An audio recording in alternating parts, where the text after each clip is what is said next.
যাদবপুরের শিক্ষামন্ত্রী ব্রাত্য বসুর গাড়ি যে সেপাই স্টুডেন্টকে চাপা দিয়েছেন তিনি মেদিনীপুরের সাকরাইল ব্লকের ব্লক তৃণমূল নেতার ছেলে। গতকালকে এই পরিচয় মিডিয়ার সামনে ফাঁস হতেই তোলপাড় পড়ে গেছে গোটা বাংলায়। এই মুহূর্তের সবথেকে বড় খবর হলো ব্লক তৃণমূল নেতার ছেলে, তিনি এসএফআইয়ের সক্রিয় কর্মী। বর্তমানে তিনি ইরান সোসাইটি নামক হসপিটালে ভর্তি রয়েছেন কিড স্ট্রিটে।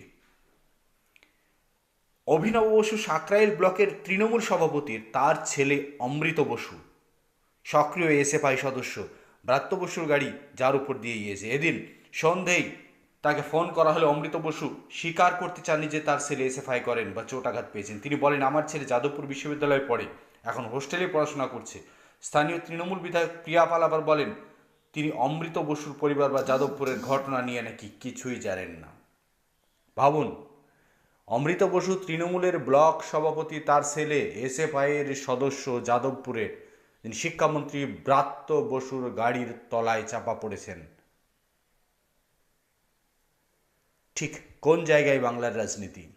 ব্রাত্য বসু যাকে চাপা দিচ্ছেন বলছেন তিনি এসএফআইয়ের সদস্য, ব্রাত্য বসুর গাড়ি যাকে চাপা দিচ্ছেন বলছেন তিনি এসএফআইয়ের সদস্য, কিন্তু দেখা যাচ্ছে বকলমে তিনি তৃণমূল নেতারই ছেলে।